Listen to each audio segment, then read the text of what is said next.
Hello everyone. जैसा कि आप सभी जानते हैं कि आज के व्यस्त भरे जीवन में और डिजिटल जमाने में दुनिया आजकल इतनी बिजी हो गई है कि किसी भी स्टूडेंट के पास, किसी भी वर्किंग पर्सन के पास आजकल टाइम ही नहीं बचा है। चाहे वो वर्किंग पर्सन एक महिला है, सीनियर सिटीजन है, मैन है, लेकिन वो अपनी तमाम उलझने वो उनको सहना, टॉलरेट करना पसंद करते हैं, लेकिन कंज्यूमर कोर्ट में जाना पसंद नहीं करते। क्योंकि कंज्यूमर कोर्ट में जैसे कि हम जाते हैं, चाहे वो हमारा डिस्ट्रिक्ट लेवल का हो, चाहे वो हमारा केस चाहे स्टेट कंज्यूमर फॉर्म का हो, चाहे नेशनल कंज्यूमर फॉर्म का हो, तो आने जाने में काफी ट्रैवल में खर्चा होता है, फिर वहां उसको फाइल करवाने में तो बहुत ज्यादा टाइम लग जाता है। लेकिन जैसे कि 7 सितंबर 2020 को 4 बजे 2020 को ये केजरीवाल सरकार ने दिल्ली में स्टार्ट किया है कि आप अपने जो भी केस हैं ऑनलाइन रजिस्टर कर सकते हैं। तो आपके जो नेशनल कंज्यूमर फॉर्म के मामले हैं, जो आपका दिल्ली से रिलेटेड मामला है, जैसे कि दिल्ली के रहने वाले हैं, तो वहाँ के जो डिस्ट्रिक्ट के हैं या स्टेट के हैं या जो भी आपके वहाँ के नेशनल स्तर के जो मामले हैं, आप रजिस्टर करवा सकते हैं। तो नेशनल कंज्यूमर फॉर्म में आप यदि अपना कैसे केस रजिस्टर करें, आज इसके बारे में हम आपको विस्तार से बताएंगे। तो बने रहिए हमारे साथ। यदि चैनल की वीडियो आपको हम इतनी अच्छी नॉलेज की बात बताएंगे जो कि आपको अभी आप देखेंगे यूट्यूब चैनल पे, तो अभी भी ये नॉलेज कहीं भी नहीं है। यदि आप टाइम और डेट देखेंगे तो पूरे यूट्यूब पे भी ये नॉलेज कहीं नहीं है, हमने भी चेक किया है। और जैसे कि मैंने इसको 7 सितंबर को देखा, लेकिन मैं थोड़ी वीडियो बनाने में देर हो गई, मैं आज इसको 9 सितंबर को बना रही हूँ। तो तो कहने का मतलब यही है कि हम ये चाहेंगे कि जैसे कि हमने आपको इतनी लेटेस्ट नॉलेज दी, और हम यही चाहते हैं कि हमारा यूट्यूब पे हर जगह कुछ ना कुछ ज्ञान मिलता रहता है। हम भी सीखते हैं, आप भी सीखते हैं, आप भी एक आम इंसान है, हम भी एक आम इंसान है, हर कोई सीखता रहता है। लेकिन चैनल का हमारा ये उद्देश्य है कि भाई आपको कुछ नया सीखने को मिला जो कि और चैनल पे नहीं है। तो इसके लिए एक लाइक तो बनता है, इसलिए लाइक जरूर करिएगा और सब्सक्राइब भी जरूर करिएगा। तो आज की इस वीडियो में बनते हैं और सीखते हैं कुछ नया और कुछ जानेंगे नया। तो इसमें हम पूरे तरीके जानेंगे कैसे केस रजिस्टर करें, कैसे इसकी पेमेंट करें, और केजरीवाल की जो स्पीच थी इस बात को लेकर कि जब उन्होंने स्टार्ट किया था ये अभियान कि ऑनलाइन कंज्यूमर फॉर्म में आप अपने केस रजिस्टर कर पाए, क्योंकि हर किसी के पास टाइम नहीं होता। तो उन्होंने हमारी प्रॉब्लम को समझा और उन्होंने ये पोर्टल बनाया। तो एक मेरी रिक्वेस्ट पीएम से भी है, अपने भारत के पीएम से, कि वो ये जो सेवा है पूरे भारत में स्टार्ट करे, ताकि जो भी कंज्यूमर है या जो भी हो सके तो जो कोर्ट है, जो वकील सेवा, ये सभी ऑनलाइन हो जाए, ताकि हर कोई अपना केस समय पे दर्ज कर पाए। और केस समय पे दर्ज हो तो जो हेल्पलेस पीपल हैं, चाहे वो लड़का है, चाहे लड़की है, चाहे सीनियर सिटीजन है, तो वो बिना तमाम खर्चे और बिना तमाम उलझनों के अपने केस समय पे दर्ज करवा पाए। पर कम से कम इतना तो कम से कम स्टार्ट हो ही जाएगी।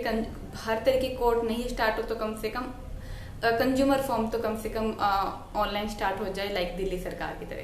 तो बने रहिए हमारे साथ। तो आज की वीडियो में हम जानते हैं विस्तार से।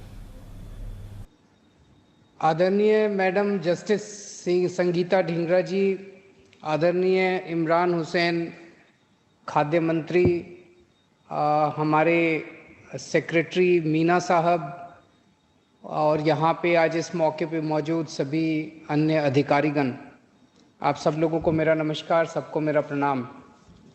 और मुझे बेहद खुशी है कि आज कंज्यूमर कोर्ट्स में ई फाइलिंग से ऑनलाइन तरीके से कंप्लेंट्स फाइल करने का सिस्टम चालू किया जा रहा है। मुझे ये बताया गया कि शायद पूरे देश में दिल्ली पहला और अकेला राज्य है अभी जहाँ पे इस किस्म की सुविधा चालू की जा रही है। इसके लिए मैं सभी एजेंसीज़ को, सभी अधिकारियों को, सभी इंजीनियर्स को, जिन जिन लोगों ने ये होने में अपनी अपनी भूमिका निभाई, सब लोगों को मैं अपनी तरफ से बहुत बहुत बधाई देता हूँ, सबका धन्यवाद करता हूँ, सबका शुक्रिया अदा करता हूँ। पिछले 5 साल में दिल्ली सरकार ने अलग अलग क्षेत्रों में कई सारे नए नए प्रयोग किए, कई सारे नए नए कदम उठाए, जिनकी चर्चा पूरे देश में हुई, जिनकी चर्चा पूरी दुनिया में हुई। और ख़ासकर शिक्षा, स्वास्थ्य, बिजली, पानी, इन क्षेत्रों में जो कदम उठाए गए उनकी चर्चा पूरे देश और दुनिया में हुई है। मैं समझता हूं कि उसी दिशा के अंदर आज ये उपभोक्ता विभाग द्वारा जो ऑनलाइन कंप्लेंट्स फाइलिंग का सिस्टम चालू किया गया है, ये भी एक मील का पत्थर साबित होगा। और ये आज चालू किया जा रहा है, इससे सुविधा मिलेगी लोगों को। लोगों को अपने घर बैठे, अब लोगों को दफ्तर आने की ज़रूरत नहीं पड़ेगी। घर बैठे, चाहे वो एडवोकेट हो, चाहे वो एक आम उपभोक्ता हो, कोई भी अपनी कंप्लेंट घर बैठे फाइल कर सकता है, 24 घंटे फाइल कर सकता है। इसमें कोई समय की सीमा नहीं है। और इसमें पेमेंट का भी तरीका ऑनलाइन कर दिया गया है, पेमेंट भी ऑनलाइन हो सकती है। तो कोरोना के काल में जब लोगों को हम वैसे ही इनकरेज कर रहे हैं कि लोग अपने घर पे रहें, उसमें ये एक बहुत महत्वपूर्ण कदम साबित होगा। और ये दूसरे राज्यों को भी और पूरे देश को भी एक दिशा दिखाएगा। और मैं समझता हूँ कि अन्य राज्य भी, अब एक बार दिल्ली ने कर दिया तो अन्य राज्य भी दिल्ली से सीख के इस दिशा में कदम उठाएंगे। मैं खासकर हमारी प्रेसिडेंट जो हैं संगीता ढिंगड़ा जी, उनको बधाई देता हूँ कि उन्होंने जून में ज्वाइन किया और ज्वाइन करने के बाद उन्होंने इस दिशा में इतनी मेहनत की और इतनी जल्दी इस ई फाइलिंग सिस्टम को सफल बनाया। मैं उम्मीद करता हूं कि इसके बाद जो मैं आज देख रहा था पेंडेंसी केसेस के लगभग 7,000 के करीब केसेस स्टेट कमीशन में पेंडिंग है और 8,000 से ज़्यादा केसेस जो हैं वो डिस्ट्रिक्ट कोर्ट्स में पेंडिंग है। मैं उम्मीद करता हूं कि इनको भी जल्द से जल्द निपटाने की और कदम उठाए जाएंगे और ये ई फाइलिंग उस दिशा में भी महत्वपूर्ण कदम साबित होगा। आप सब लोगों को फिर से बहुत बहुत बधाई, दिल्ली की जनता को बहुत बहुत बधाई और सबको बहुत बहुत शुक्रिया। बहुत बहुत धन्यवाद सर। सर मैं कहना चाहूँगा कि ये ऐसी सरकार है जिसने सरकार को एक आंदोलन में बदल दिया है और जितने कार्य पिछले 5 सालों में यहाँ पर हुए हैं उसने दिल्ली को पूरे देश ही नहीं दुनिया की नज़रों में ला दिया है और पूरे देश में हम अग्रगण्य हो गए हैं। तो ये सर आपके आशीर्वाद का ही परिणाम है कि हम लोग भी इस तरह काम करने में सक्षम हो पाते हैं।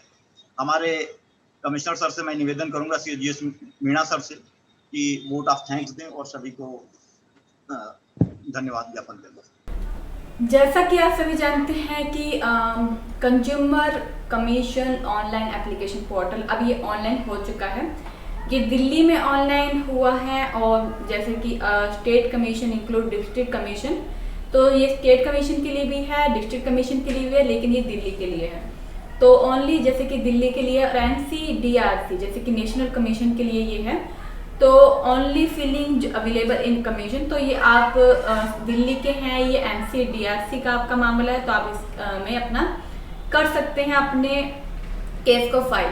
तो आपको इसको खोलना कैसे होगा? सबसे बड़ी प्रॉब्लम तो हमारे दिमाग में ये होती है कि हम इस ई दाखिल यदि आप लिखेंगे तो सबसे पहले यदि आप जैसे कि नेट पे ई दाखिल लिखेंगे, जैसे कि मैं आपको दिखाती हूँ ई दाखिल, तो सबसे पहले नंबर पे ही इसका आपको लिंक मिल जाएगा और जैसे इस लिंक को आप खोलेंगे आपको एंटर वेबसाइट करना है। एंटर जैसे आप वेबसाइट करेंगे तो आपको ये इंस्ट्रक्शन दिए गए हैं कुछ, इनको आप पढ़ सकते हैं, ठीक है। तो ये जैसे कि इंस्ट्रक्शन है और आपको करना है रजिस्ट्रेशन पे जाना, क्योंकि आपने इसमें आपका कोई खाता नहीं है, कोई आपने इसमें पहले रजिस्ट्रेशन नहीं किया, तो आपको इसमें आप न्यू हो तो online feeling available in commission, तो आपको करना है इसमें ओके। तो जैसे कि देख रहे हैं हमारी ईमेल आईडी इसलिए क्योंकि हम इसमें पहले बना चुके हैं अपना अकाउंट। तो आपको अपनी ईमेल आईडी इसमें डालनी है, नेम डालना है, जैसे इसमें नेम तो मेरा ईमेल अकाउंट आ रहा था जो कि गलत आ रहा था, ईमेल अकाउंट यहाँ आपको डालना है, नेम डालना है, आपके फादर का नाम डालना है, डेट ऑफ बर्थ डालनी है, आप जो भी पासवर्ड सेट करेंगे वो आना चाहिए आपका। फिर आपका एड्रेस, आईडी प्रूफ में आप क्या यूज कर सकते हैं वो भी हम देख लेते हैं। आपका वोटर आईडी कार्ड है या पैन कार्ड है, पासपोर्ट है, राशन कार्ड आईडी है या आपके पास BPL का कार्ड है आपका, वो भी आप यूज कर सकते हैं, ड्राइविंग लाइसेंस भी यूज कर सकते हैं। तो इसमें आपको ध्यान, ये आपको बेसिक डिटेल ही भरनी है, जैसे कि आप पढ़े लिखे हैं तो आपको समझ आ ही जाएगा। सबसे बड़ी बात ये है कि जो भी आप इसमें आईडी प्रूफ डालते हैं, जो भी आप आईडी प्रूफ इसमें डालते हैं, तो उसको जब आप अपलोड करेंगे तो इसमें आपका एक ऐड ऑप्शन आएगा, जैसे कि मैं आपको करके दिखा देती हूँ एक का। तो आपको उसमें ऐड करना होगा, जब तक आप उसको ऐड नहीं करेंगे तब तक ये आपका इसमें इंसर्ट नहीं होगा, अपलोड नहीं होगा। और जैसे आप इसको रजिस्टर सबमिट कर लेंगे, यहाँ से आप इसको कैप्चा भर देंगे तो आपका ईमेल पे इसको आपको वेरिफिकेशन करना होगा। अब जैसे कि आप देख रहे हैं हमारा इसमें सेव कर लिया है हमने आपको सिखाने के लिए। अब आपको जैसे हम इसमें वो करके दिखाते हैं, लॉगिन होके दिखाते हैं। तो 2 मिनट, लॉगिन होने में थोड़ी प्रॉब्लम हुई है हमारे साथ।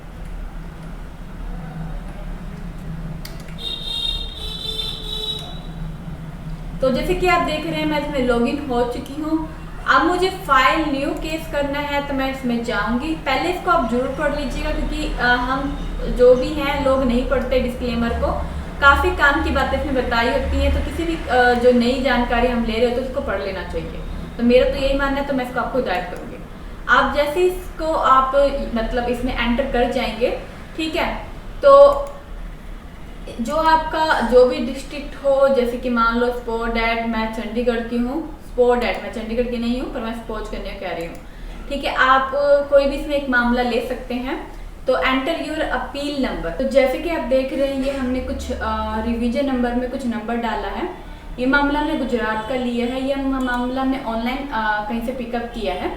तो आपको समझाने के लिए हमने इसका जो मामला था कंज्यूमर कोर्ट का, गुजरात का मामला है, जैसे कि आप देख रहे हैं राजकोट का मामला, गुजरात यहाँ लिखा होता। तो हमने ये नंबर ऑनलाइन पिकअप लिया था आपको समझाने के लिए, मामला दिखाने के लिए। तो जैसे कि आप देख रहे हैं कि हमने जैसे इसका नंबर लिखा, अपील नंबर लिखा और पिटीशन का स्टेट कमीशन डाला, तो इससे रिलेटेड हमारे पास सूचना निकल आई। तो जैसे आप इसको स्टार्ट फिलिंग करेंगे तो इसकी प्री डिटेल तो आप यहाँ से देख सकते हैं कि केस नंबर क्या है, क्या उसमें ये प्री फाइल्ड केस कहाँ हुआ था, इसकी क्या उसका केस नंबर रहा, अपोजिट पार्टी का नाम क्या। जैसे कि आप देख रहे हैं अपोजिट पार्टी का नाम इसमें क्या लिया हुआ है, जो भी लिया होगा तो वो इसमें आया होगा, ठीक है। तो जैसे कि इसमें देख रहे हैं PNB मेट लाइफ जो इनका केस का आया है, रामचंद्र पटानी इसका आया है, ठीक है। तो इनके जो ये केस लड़ रहे थे तो उनका नाम जो इसमें आया हुआ है। तो ये CC 17-138 लिया है हमने नंबर, तो उसके अनुसार ये केस का दिखाया गया। ओके, तो जैसे कि आप देख रहे हैं इसमें रामचंद्र पटानी हैं और ये केस डिस्पोज हो गया है, ठीक है।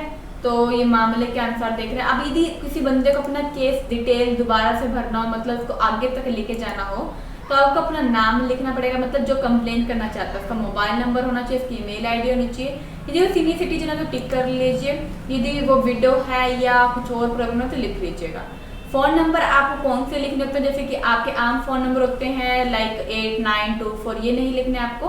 जैसे कि जो ऑफिशियल नंबर टैक्स जैसे नंबर होते हैं, जैसे कि किसी घर में 0180 हो, जैसे कि दिल्ली का 0111, फिर उसके बाद जो नंबर होते हैं फ़ोन नंबर में वो आएगा। फिर एड्रेस डालना है आपको। मोबाइल नंबर में आपका सिंपल नंबर आएंगे जो स्टार्ट होते हैं 89 जो आपको मिलते हैं। फिर स्टेट आपको डालना है, अपना डिस्ट्रिक्ट डालना है, पिन कोड डालना है, अपोजिट पार्टी की डिटेल डालनी है आपको इस तरह।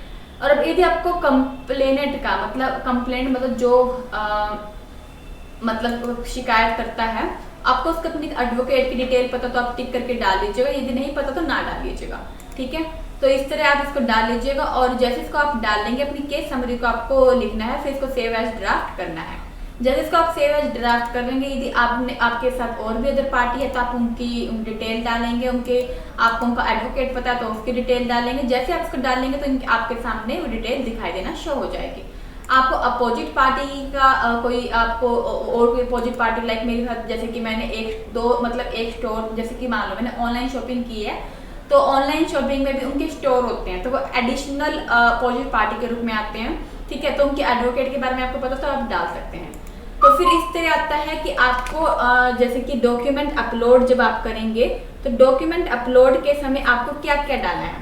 अब जैसे कि अपलोड करते समय आपको क्या क्या डालना है, जैसे कि आप इंडेक्स जो करेंगे, इंडेक्स एक मतलब आपको इंडेक्स में क्या डालना होगा थोड़ा सा मैं आपको बता देती हूँ।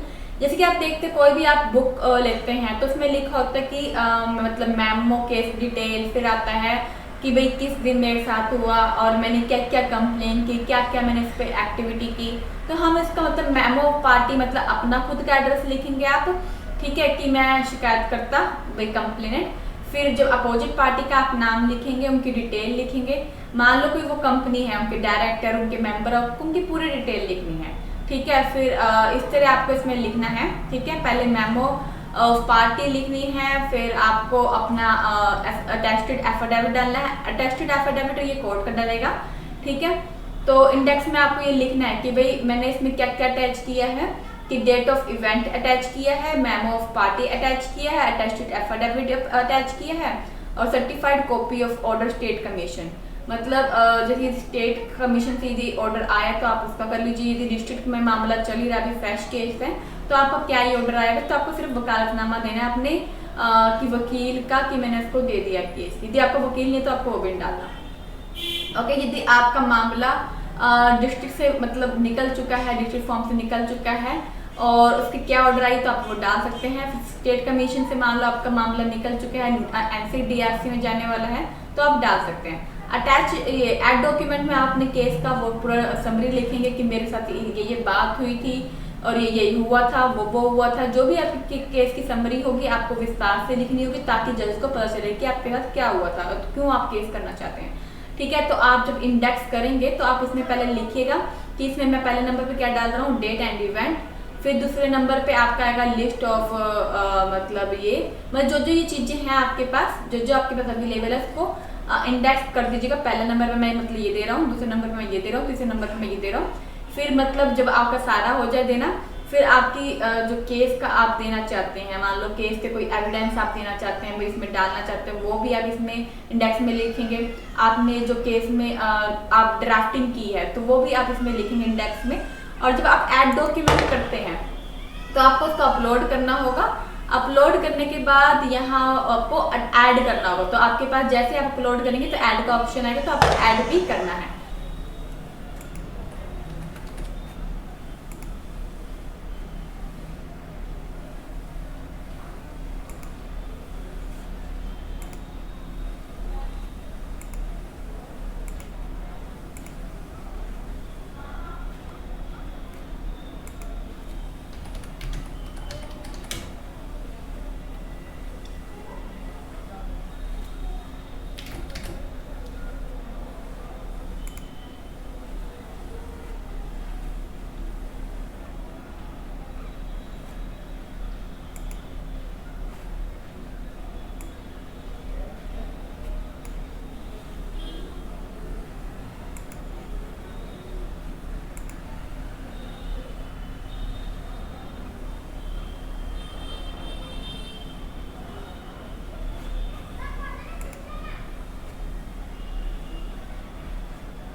ऑनलाइन उपभोक्ता शिक्षा क्लिक करें। यहाँ रिक्त स्थान पर डबल क्लिक कर दस्तावेज का नाम टाइप, जिला ड्रॉप डाउन लिस्ट से उपयुक्त जिले।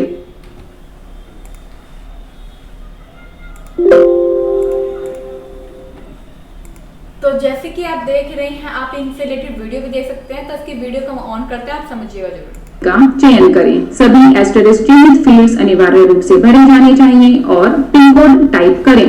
चेकबॉक्स पर टिक कर अभिवक्ता जानकारी दी जा सकती है।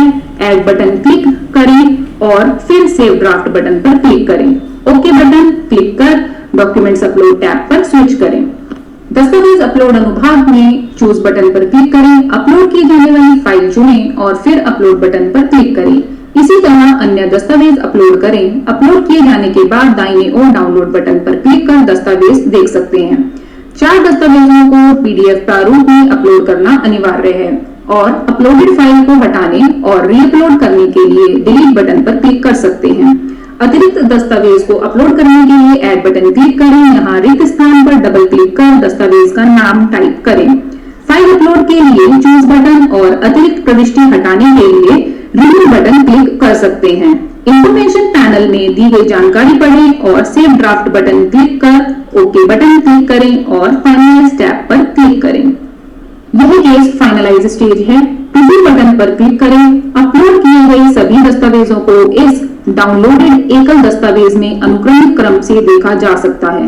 दाहिने पैनल में दिए गए कमीशन के विकल्पों से चुनने के लिए रेडी बटन पर क्लिक करें जहां आप शिकायत दर्ज करना चाहते हैं। नीचे दिए सभी चेक बॉक्स पर टिक करें और पुष्टि करें कि दी गई जानकारी सही है। एक बार सभी बिंदुओं को क्रॉस चेक करने के बाद फाइनलाइज बटन पर क्लिक करें। इसके बाद आपको मोबाइल नंबर पर ओटीपी प्राप्त होगा। इस इंटरफेस में ओटीपी की प्रविष्टि करें। अंतिम चरण पूर्ण करने के लिए कंटिन्यू बटन क्लिक करें। आपको स्वीकृति संदेश मिल जाएगा कि मामला अब अंतिम रूप ले चुका है और इसे संपादित नहीं किया जा सकता। अब आप शुल्क भुगतान के लिए आगे बढ़ सकते हैं। एक बार भुगतान हो जाने पर यह मामला संबंधित आयोग को भेज दिया जाएगा। ओके बटन पर क्लिक करें। अब यह केस पेंडिंग पेमेंट अनुभाग में सूचीबद्ध होगा। यहाँ से आप अपनी शिकायत चुनें और प्रोसीड टू पे बटन पर क्लिक करें। भुगतान ऑनलाइन या ऑफलाइन मोड के माध्यम से किया जा सकता है।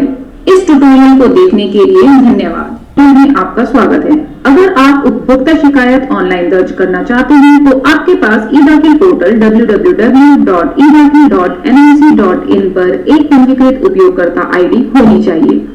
एक पंजीकृत उपयोगकर्ता बनने के लिए ई-दाखिल पोर्टल के होम पेज पर जाएं और कंप्लेनेंट एडवोकेट सेक्शन मेन्यू सूची से रजिस्ट्रेशन सब मेन्यू पर क्लिक करें। यह आपको पंजीकरण स्क्रीन दर्शाएगा। सबसे पहले ओटीपी पाने के लिए यूजर आईडी रजिस्टर करें। फिर ओटीपी के माध्यम से संकीर्ण लिंक प्राप्त करें और अंत में अपने ईमेल खाते पर प्राप्त ईमेल में लिंक को सक्रिय करें। क्या आप फर्स्ट अपील ऑनलाइन दर्ज करना चाहते हैं? यदि हाँ, तो सक्रिय उपयोगकर्ता आईडी के साथ लॉगिन करें और अपनी शिकायत की जानकारी दर्ज करना शुरू करें। लॉगिन करने के लिए कंप्लेनेंट एडवोकेट सेक्शन मेन्यू सूची से लॉगिन सब मेन्यू पर क्लिक करें। लॉगिन स्क्रीन पर ईमेल आईडी, पासवर्ड और कैप्चा कोड डालें और लॉगिन बटन पर क्लिक करें। सफल लॉगिन के बाद आप यहां से एक वेलकम संदेश के साथ अपने अकाउंट होम पेज पर पहुंचेंगे। फाइल मेन्यू सूची में दिए गए विकल्पों के अभिगम से शिकायतकर्ता या अधिवक्ता में शिकायत या रिजॉइंडर दर्ज कर सकते हैं।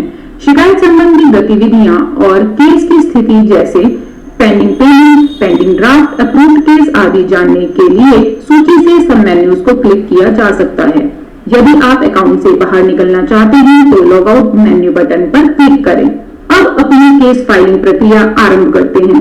फाइलिंग मेन्यू सूची से फाइलर न्यू के सब मेन्यू पर क्लिक करें। शर्तें और सहमति लेख को पढ़कर एक्सेप्ट बटन पर क्लिक करें। यह इंटरफेस 3 प्रकार की शिकायत दिखाएगा। यहाँ से दाहिने पैनल पर दिखाने वाले फर्स्ट अपील रेडियो बटन पर क्लिक करें। संबंधित केस नंबर दर्ज करें जिसके लिए फर्स्ट अपील दर्ज की जा रही है। इसके बाद सर्च बटन पर क्लिक करें। सर्च बटन पर क्लिक करने पर यह इंटरफेस उपभोक्ता शिकायत विवरण प्रदर्शित करेगा। यदि जानकारी ऑनलाइन डेटाबेस में उपलब्ध नहीं है तो रिकॉर्ड नॉट फाउंड संदेश प्रदर्शित कर सकता है। परिदृश्य 1, जब संबंधित निर्णय का विवरण उपयोगकर्ता को प्रदर्शित किया जाता है। यहाँ से विवरण की जांच करें और केस फाइलिंग बटन पर क्लिक करें। यदि आपको रिकॉर्ड नॉट फाउंड संदेश प्रदर्शित होता है तो आपको यह जानकारी स्वयं देनी होगी। संबंधित शिकायत के विवरण को भरने के लिए मैनुअल एंट्री बटन पर क्लिक करें। मैनुअल एंट्री बटन क्लिक करने पर एक डायलॉग बॉक्स दिखाई देता है। कृपया यहाँ पर जानकारी प्रविष्टि करें। अपील नंबर से जुड़ी जानकारी टाइप करें जैसे filing date, complainant name, opposite party name, case stage और date of next hearing type करें। पूरी जानकारी देने के बाद start filing your case button पर क्लिक करें। अगला इंटरफेस केस डिटेल्स पेज होगा। आपके द्वारा दी गई जानकारी को देखने के लिए प्री डिटेल्स टैब पर क्लिक करें। यह प्री डिटेल्स स्क्रीन है। यह auto generated case reference number, claim amount, commission प्रदर्शित करेगा जैसा विवरण भरा गया है। शिकायतकर्ता पार्टी का नाम और केस स्टेज दर्शाएगा। प्री केस टैग नाम के साथ दी गई जानकारी संबंधित केस विवरण को प्रदर्शित करते हैं। पृष्ठ के निचले भाग में टिक मार्क प्रतिरूप यह दर्शाता है कि संबंधित केस विवरण ऑनलाइन उपलब्ध है। केस डिटेल्स पेज में 3 खंड हैं: शिकायतकर्ता, विपरीत पक्ष और शिकायतकर्ता अधिवक्ता विवरण। प्रत्येक अनुभाग में प्रविष्टि करें। कंप्लेनेंट डिटेल्स भरने के साथ शुरू करते हैं। शिकायतकर्ता का पूरा नाम टाइप करें। 10 अंकों। तो आपको जैसे कि हमने पहले देखा था, आपको अपनी इस तरह डिटेल भरनी है। तो हम इसको लास्ट करते हैं और देखते हैं। स्लाइड 19, दस्तावेज अपलोड अनुभाग में पीडीएफ प्रारूप में दस्तावेज अपलोड करें। में पृष्ठबद्ध किया जाना चाहिए और क्रम में 5 दस्तावेजों को अपलोड करना अनिवार्य है, जैसा कि एस्टेरिस्क चिन्ह के साथ चिन्हित किया गया है। स्कैन किए गए दस्तावेजों का चयन करने के लिए चूज बटन पर क्लिक करें और प्रतिलिपि अपलोड करने के लिए अपलोड बटन पर क्लिक करें। दस्तावेज अपलोड हो जाने के बाद डाउनलोड बटन क्लिक करके दस्तावेजों को देखा जा सकता है। अपलोड किए हुए दस्तावेजों को हटाने के लिए डिलीट अपलोड फाइल बटन पर क्लिक करें और रीअपलोड करें। अतिरिक्त दस्तावेजों को अपलोड करने के लिए ऐड डॉक्यूमेंट बटन पर क्लिक करें, सूचना पैनल में दी गई जानकारी पढ़ें और सेव ड्राफ्ट बटन पर क्लिक करें। केस को फाइनलाइज करना शिकायत दर्ज करने का अंतिम चरण है। अपलोडेड दस्तावेज डाउनलोड करने के लिए प्रीव्यू बटन पर क्लिक करें। अपलोड किए गए सभी दस्तावेजों को इस डाउनलोड किए गए एकल दस्तावेज में अनुक्रमिक क्रम से देखा जा सकता है। दाहिने पैनल में यह देखा जा सकता है कि शिकायत NCDRC में दर्ज की गई है। आपके द्वारा दिए गए सभी विवरणों को क्रॉस चेक करें। सभी बिंदुओं को क्रॉस चेक किए जाने के बाद चेकबॉक्स पर टिक मार्क करें और यह सुनिश्चित करें कि सभी विवरण दिए जा चुके हैं। अब फाइनलाइज बटन क्लिक करें। फाइनलाइज बटन पर क्लिक करके ही मोबाइल नंबर पर OTP प्राप्त होगा। अब OTP स्क्रीन पर टेक्स्ट फील्ड में तो जैसे कि आपने देखा कि इसमें जैसे कि रिवीजन का हुआ, चाहे ये फर्स्ट अपील आपको करनी है कि आपका केस डिस्ट्रिक्ट से निकल चुका है, आपका स्टेट तक आ चुका है, तो आप अपना मतलब लगभग सभी का तरीका एक ही रहेगा, अपलोड करने का एंड प्रीव्यू करने का, OTP करने का। बस इसमें आपको अपनी जो प्रक्रिया है वो आपको स्क्रीन पर आपको एक स्वीकृति संदेश दिखाया जाएगा कि शिकायत को फाइनलाइज किया गया है और आप अपने मामले को संपादित नहीं कर सकते। आपकी शिकायत संपादित का मतलब जैसे कि आपको पता ही होगा कि एडिट नहीं कर सकते एक बार जब फाइनल हो गया तो संबंधित आयोग को भेजी जा चुकी है।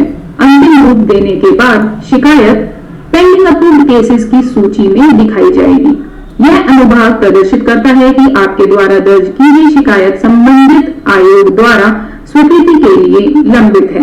यदि आयोग दर्ज मामले को मंजूरी देता है या वापस लौटाता है तो यह क्रमशः अप्रूव्ड केसेस या रिवर्ट केसेस अनुभाग में सूचीबद्ध होगा।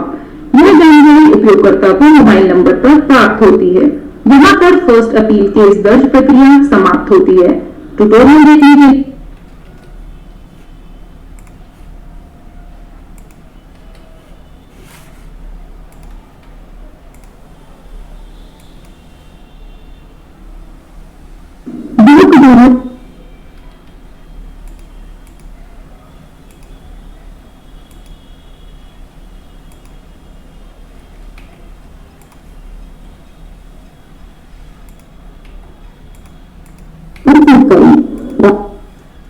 अब जैसे कि हम देख लेते हैं कि रिवीजन की जो पिटीशन होती है वो हम कब डालते हैं और उसको कैसे फिल करते हैं। लगभग इसका भी सबका सेम ही है। थोड़ा बहुत इसका हम शुरू का देख लेते हैं, फिर आपको समझ आ जाएगा। बाद की प्रक्रिया सबकी प्रोसेस एक ही है।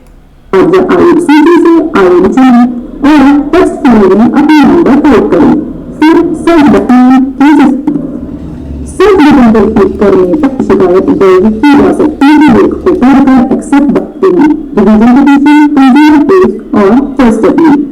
आपकी शिकायत दर्ज करने के लिए रिवीजन पिटीशन लोगो बटन पर क्लिक करें।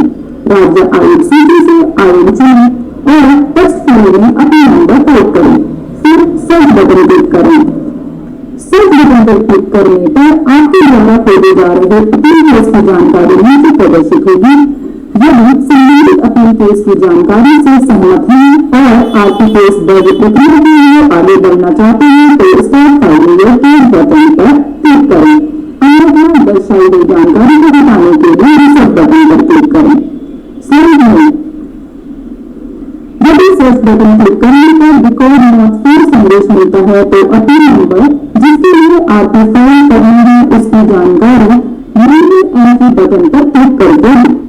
तो जैसे कि आपने सुना कि यदि आपको जानकारी नहीं मिलती तो आपको मैनुअल एंट्री के थ्रू आपको देखना पड़ेगा अपना केस। नहीं तो जैसे कि अपना इसमें अपील नंबर जैसे ही आप डालते हैं तो आपको अपनी जानकारी मिल जाएगी। तो इसका लगभग भरने का सबका प्रोसेस एक ही है। तो मैं आपको समझाना चाह रही थी कि बस इसमें भरते कैसे हैं।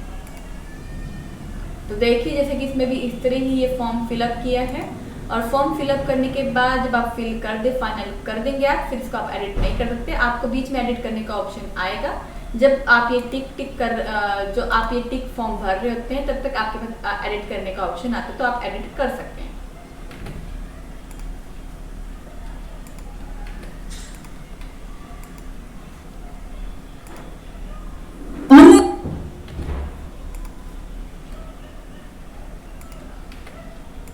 अब हम जानेंगे कि पेमेंट इसमें कैसे करते हैं, तो इसकी वीडियो आप विस्तार देखिएगा और समझिएगा। और फिर भी अगर क्वेश्चन क्वेरी रह जाए तो आप कमेंट बॉक्स में हमसे पूछ सकते हैं कि इसकी पेमेंट कैसे करते हैं।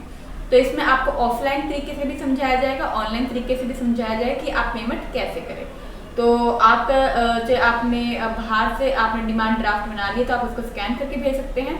ऑनलाइन आप अपने जो भी आपके पास आपका ATM है या जो भी आपके पास, उससे आप पेमेंट कर सकते हैं। तो आज की वीडियो में इसमें हम देखते हैं उपभोक्ता शिकायत शुल्क भुगतान जो कर सकते हैं। शुल्क भुगतान के लिए filing by complaining advocate menu सूची से पेंडिंग पेमेंट के सब मेन्यू पर क्लिक करें। वह केस चुनें जिसके लिए शुल्क भुगतान नहीं किया गया है और प्रोसीड टू पे बटन पर क्लिक करें। अगली स्क्रीन पर केस फाइलिंग पेमेंट डिटेल्स देख पाएंगे। यहाँ से भुगतान का तरीका चुनें। ऑनलाइन मोड के लिए कृपया बाएं पैनल पर जाएं। यदि भुगतान जैसा कि आप देख रहे हैं ऑनलाइन पेमेंट के लिए आप डेबिट क्रेडिट कार्ड का यूज कर सकते हैं। इंटरनेट बैंकिंग जैसे कि SBI से आपको मिलती है, PNB बैंक से मिलती है, तो इंटरनेट बैंकिंग आपको मिलती है जिसे नेट बैंकिंग भी हम कहते हैं, तो उससे भी आप पेमेंट कर सकते हैं। IMPS से भी कर सकते हैं, UPI से भी कर सकते हैं, आधार बेस्ड पेमेंट तो उससे भी कर सकते हैं। ये तो लेफ्ट पैनल में आपको मिलेगा इसका सेक्शन।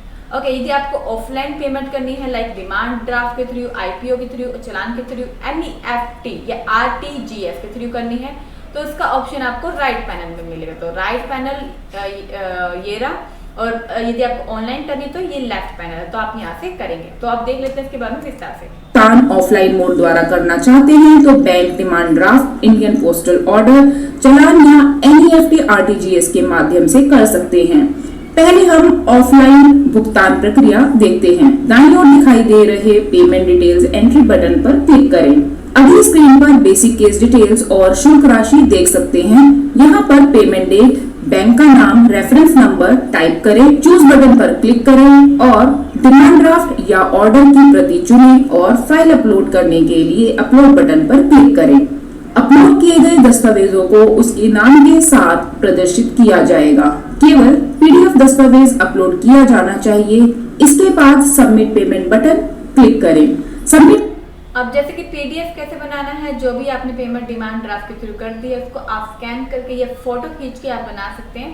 और फोटो का आप वर्ड फाइल में जैसे जो माइक्रोसॉफ्ट वर्ड होता है आप इसमें इंसर्ट करेंगे, उसका आप PDF निकाल लीजिएगा। PDF का अपने इसमें अपने डेस्कटॉप या जहां से भी आप पेमेंट करना चाह रहे हैं तो वहां से पेमेंट कर सकते हैं। तो बहुत काफी इजी रहेगा। पेमेंट बटन क्लिक करने पर सफल भुगतान का पुष्टिकरण संदेश मिलेगा।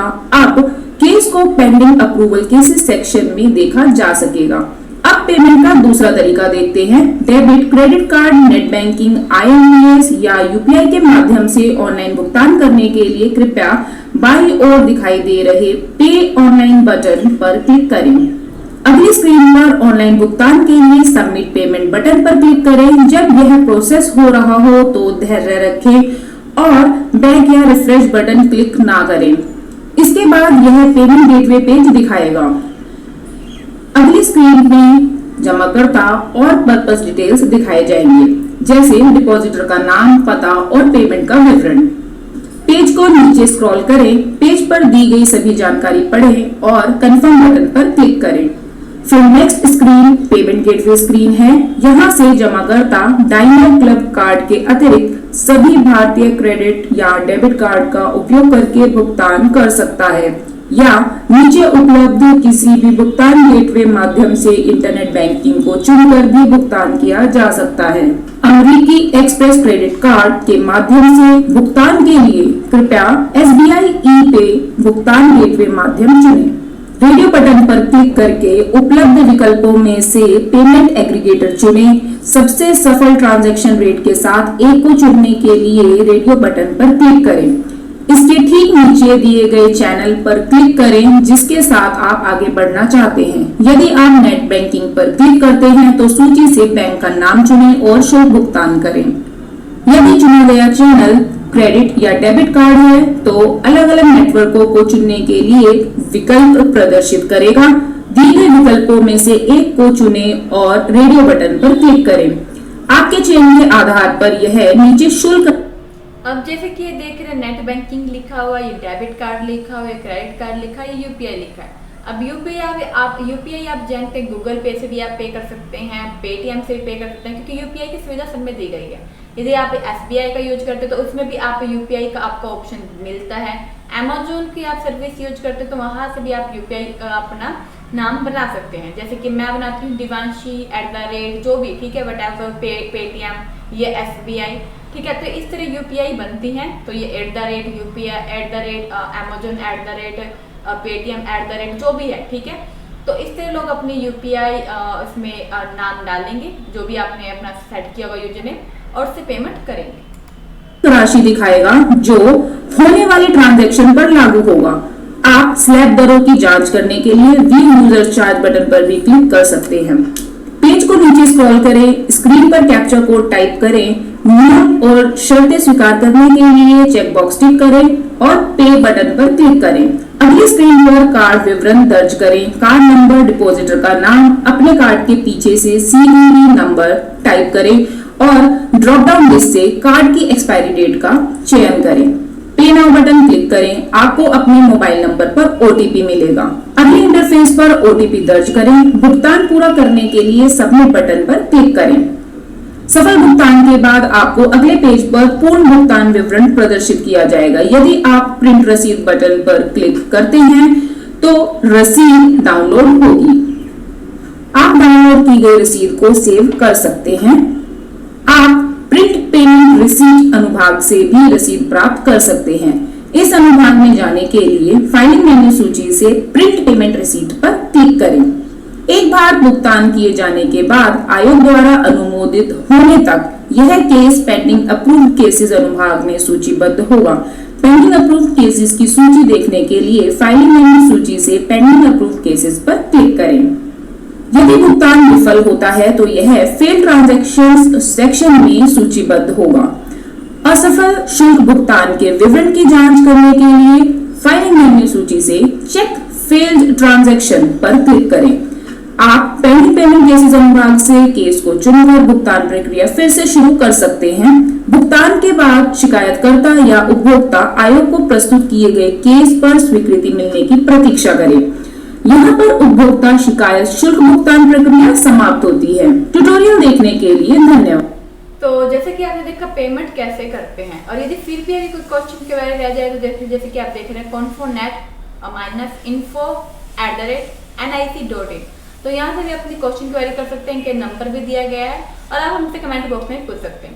और जो सबसे अच्छी मतलब पेमेंट रहता है, सबसे सुरक्षित रहता है, वो यूपीआई के थ्रू रहता है, क्योंकि इसमें आपको कोई अपनी डिटेल नहीं देनी पड़ती, सिर्फ आपको अपना यूजर नेम देना है और आपके पास एक आपने जहाँ से पेमेंट कर रहे हैं, मान लो मैं पेटीएम से कर रही हूँ कोडेड, तो वहाँ से आपका जहाँ से आप पेमेंट कर रहे हैं जहाँ, तो आपको आपके फ़ोन पे आपको अपना पिन देना है उसको, जहाँ से भी आप पेमेंट करना चाहते हैं, मोबाइल डिवाइस से करना चाहते हैं, डेस्कटॉप से भी करना चाहते हैं, आप वहाँ से पेमेंट कर सकते हैं।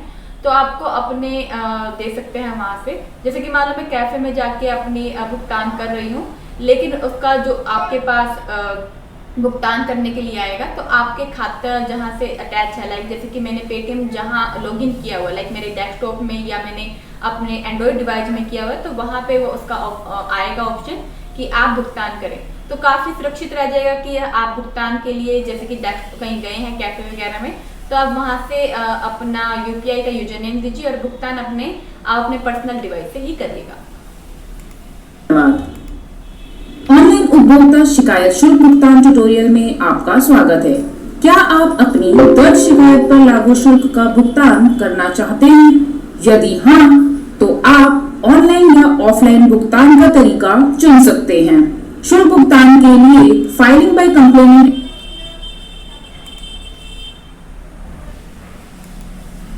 क्या आप किसी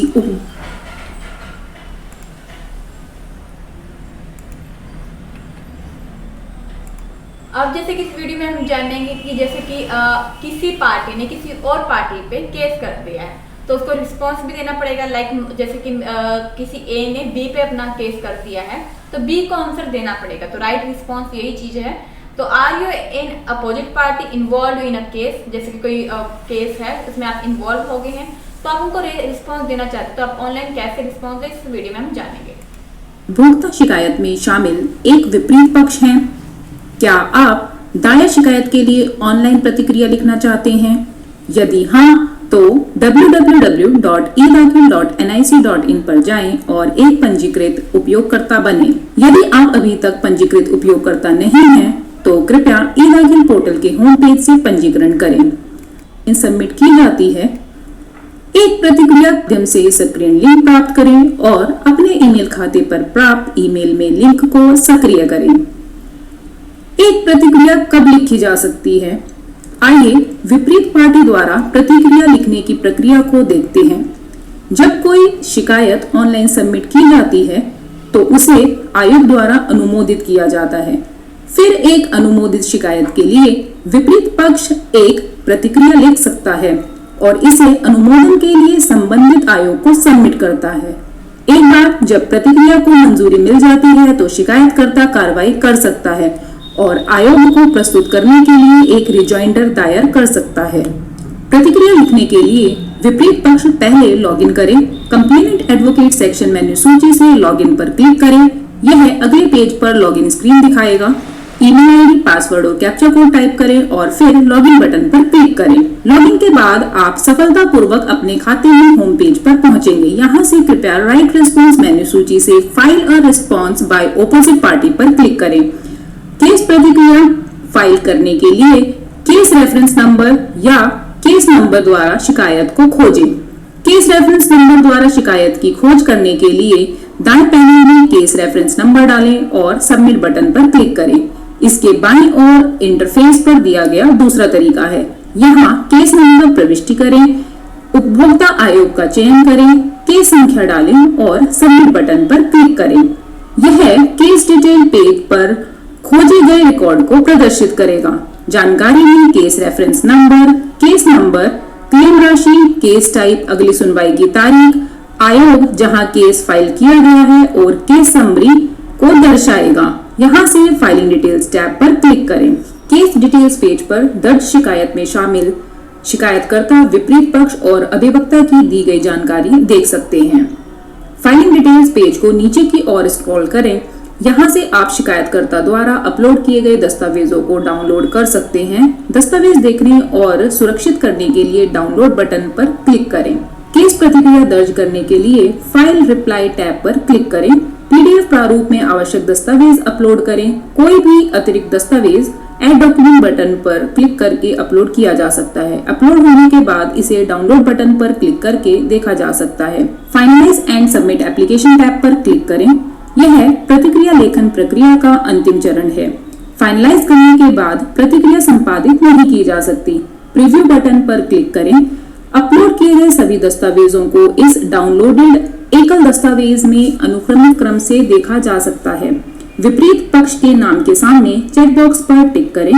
जानकारी की जांच करें। यदि सही और आवश्यक दस्तावेज अपलोड किए जा चुके हैं तो कृपया चेकबॉक्स को टिक करके इसकी पुष्टि करें और अपने मोबाइल फोन पर ओटीपी प्राप्त करने के लिए फाइनलाइज बटन पर क्लिक करें। अगली स्क्रीन पर ओटीपी डालें और कंटिन्यू बटन पर क्लिक करके अनुमोदन के लिए आयोग को सबमिट करें। उपयोगकर्ता को एक पुष्टिकरण संदेश मिलेगा जिसमें स्वीकृति संदेश दिया जाएगा कि केस प्रतिक्रिया सफलतापूर्वक सबमिट हो गई है। अब आप जानकारी को संपादित नहीं कर सकते हैं और इसे संबंधित उपभोक्ता आयोग को भेज दिया गया है जो कि आवश्यक कार्रवाई करेगा।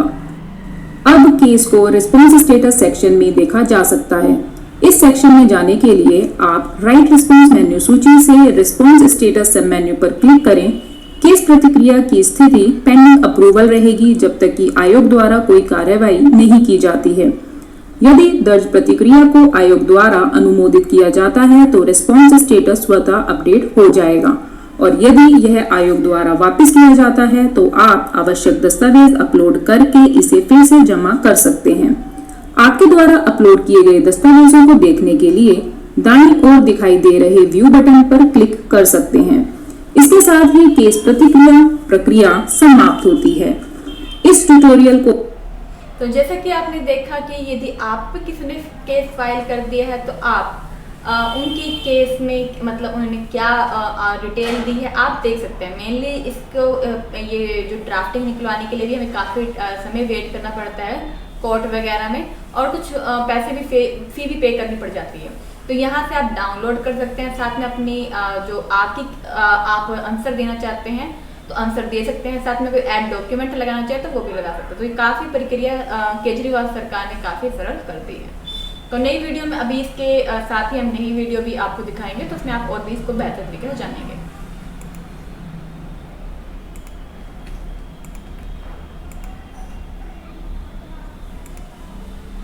यह ट्यूटोरियल आपको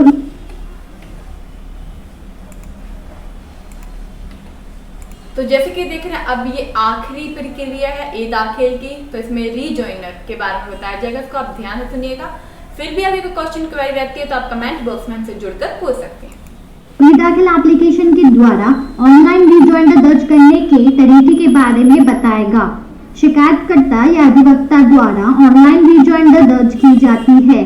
एक रीजॉइनर दाखिल करने से पहले कुछ पूर्व आवश्यकताएं होती हैं, जैसे कि शिकायतकर्ता या अधिवक्ता द्वारा शिकायत दर्ज की गई हो, भुगतान होना चाहिए, संबंधित उपभोक्ता फोरम द्वारा शिकायत मंजूरी होनी चाहिए, विपरीत पार्टी की तरफ से जवाब दाखिल किया गया हो और उपभोक्ता फोरम द्वारा मंजूर किया गया हो।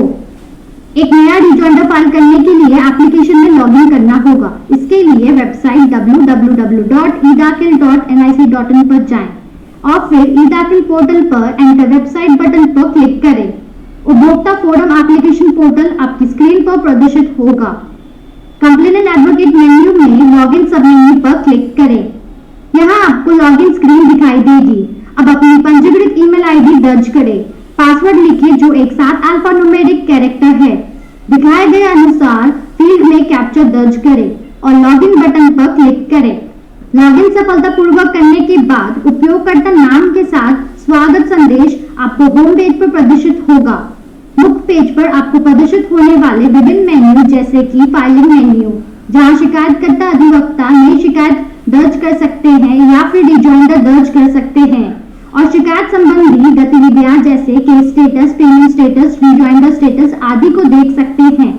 प्रोफाइल संबंधी विवरणों को अपडेट और बदलने के लिए प्रोफाइल मेन्यू पर जाएं, और यदि आप अकाउंट से बाहर निकलना चाहते हैं तो लॉगआउट मेन्यू बटन पर क्लिक करें।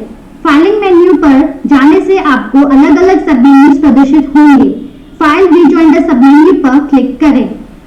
इसके बाद आपको माय केसेस नाम का एक बॉक्स प्रदर्शित होगा। बॉक्स के निचले बाएं किनारे पर एक प्लस चिन्ह है। इसे और विस्तृत करने के लिए क्लिक करें। सभी शिकायत संख्या और शिकायत संदर्भ संख्या के साथ अलग अलग बॉक्स में दिखाई देगा। फिर से शिकायत संदर्भ संख्या बॉक्स के प्लस चिन्ह पर क्लिक करें, जिसके बाद फिर से ऑपोजिट पार्टी इंफॉर्मेशन बॉक्स दिखाई देगा, और रिस्पांस इंफॉर्मेशन बॉक्स प्रदर्शित करने के लिए फिर ऑपोजिट पार्टी के प्लस चिन्ह पर क्लिक करें। रिस्पांस इंफॉर्मेशन बॉक्स पर आपके लिए कुल 3 बटन प्रदर्शित होते हैं। सारे दस्तावेज की सूची को प्रदर्शित करने के लिए डाउनलोड ऑल डॉक्यूमेंट्स बटन पर क्लिक करें। विपरीत पार्टी द्वारा प्रस्तुत दस्तावेज सूची को प्रदर्शित करने के लिए डाउनलोड रिस्पांस डॉक्यूमेंट बटन पर क्लिक करें। विपरीत पार्टी के खिलाफ रिजॉइंडर दर्ज करने के लिए फाइल न्यू रिजॉइंडर बटन पर क्लिक करें। फाइल रिजॉइंडर बटन पर क्लिक करने के बाद आपको केस डिटेल टैब पर लेके जाएगा।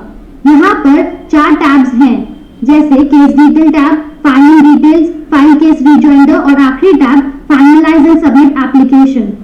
जानकारी भरने और दस्तावेज अपलोड करने के लिए विभिन्न टैब पर जाएं। केस डिटेल टैब आपकी जानकारी प्रदर्शित करेगा, जैसे कि case reference number, value of claim amount, case type, case file date और case summary. Filing detail tab आपको शिकायतकर्ता द्वारा पिछली कार्रवाई जैसे शिकायतकर्ता के विवरण, पार्टी के विवरण और दस्तावेज के विवरण को प्रदर्शित करेगा। अब फाइल केस रिजॉइंडर टैब पर स्विच करें, जो आपको अपलोड केस डॉक्यूमेंट पेज प्रदर्शित करेगा। एक रिजॉइंडर दाखिल करने के लिए डिस्क्रिप्शन कॉलम में दिए गए सारे आवश्यक दस्तावेज अपलोड करें। हर डिस्क्रिप्शन के आगे चूज बटन होगा, उस पर क्लिक करें और दस्तावेज चुनें। यहाँ सभी दस्तावेज केवल पीडीएफ फॉर्मेट में होने चाहिए, और फिर दस्तावेजों को अपलोड करने के लिए अपलोड बटन पर क्लिक करें। अगर आपके पास अपलोड करने के लिए अतिरिक्त दस्तावेज हैं तो ऐड डॉक्यूमेंट बटन पर क्लिक करें। Finalise and submit application tab पर स्विच करें। अब सभी आवश्यक दस्तावेज अपलोड करने के बाद सभी दस्तावेज को देखने के लिए प्रीव्यू बटन पर क्लिक करें। अपने नाम के साथ रिव्यू बटन पर क्लिक करें। यदि आवश्यक विवरण और दस्तावेज आपके द्वारा उपलब्ध कराए गए हैं तो सभी चेकबॉक्स के लिए केस डिटेल टैब आपकी जानकारी प्रदर्शित करेगा, जैसे कि case reference number, value of claim amount, case type, case file date और case summary. Filing detail tab आपको शिकायतकर्ता द्वारा पिछली कार्रवाई जैसे शिकायतकर्ता के विवरण, पार्टी के विवरण और दस्तावेज के विवरण को प्रदर्शित करेगा। अब फाइल केस रिजॉइंडर टैब पर स्विच करें, जो आपको अपलोड केस डॉक्यूमेंट पेज प्रदर्शित करेगा। एक रिजॉइंडर दाखिल करने के लिए डिस्क्रिप्शन कॉलम में दिए गए सारे आवश्यक दस्तावेज अपलोड करें। हर डिस्क्रिप्शन के आगे चूज बटन होगा, उस पर क्लिक करें और दस्तावेज चुनें। यहाँ सभी दस्तावेज केवल पीडीएफ फॉर्मेट में होने चाहिए और फिर दस्तावेजों को अपलोड करने के लिए अपलोड बटन पर क्लिक करें। अगर आपके पास अपलोड करने के लिए अतिरिक्त दस्तावेज हैं तो ऐड डॉक्यूमेंट बटन पर क्लिक करें। Finalise and submit application tab पर स्विच करें। अब सभी आवश्यक दस्तावेज अपलोड करने के बाद सभी दस्तावेज को देखने के लिए प्रीव्यू बटन पर क्लिक करें। अपने नाम के साथ रिव्यू बटन पर क्लिक करें। यदि आवश्यक विवरण और दस्तावेज आपके द्वारा उपलब्ध कराए गए हैं तो सभी चेकबॉक्स के लिए मार्क टिक करें। रिजॉइंडर सबमिट करने के लिए फाइनलाइज बटन पर क्लिक करें। फाइनलाइज बटन पर क्लिक करने के बाद आपकी स्क्रीन पर एक ओटीपी फॉर्म पेज दिखाई देगा।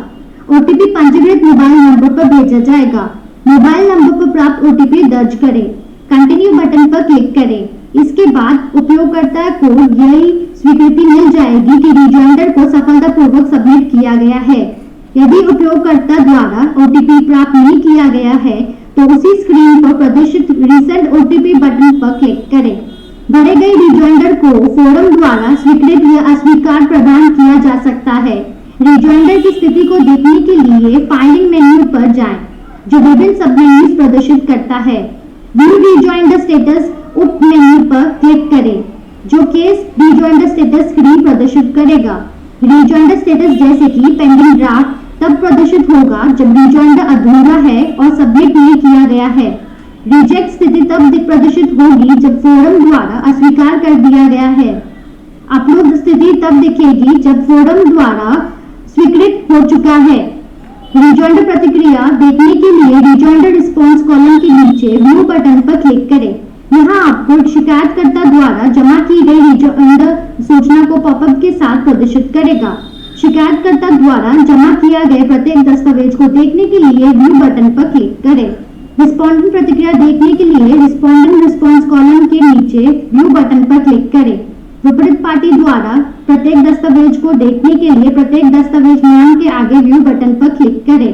अब रिजॉइंडर फाइलिंग की प्रक्रिया समाप्त होती है। यह ट्यूटोरियल देखने के लिए धन्यवाद। तो जैसे कि आपने ट्यूटोरियल देखा, आपको इसमें विस्तार से बहुत अच्छे तरीके सिखाया गया है।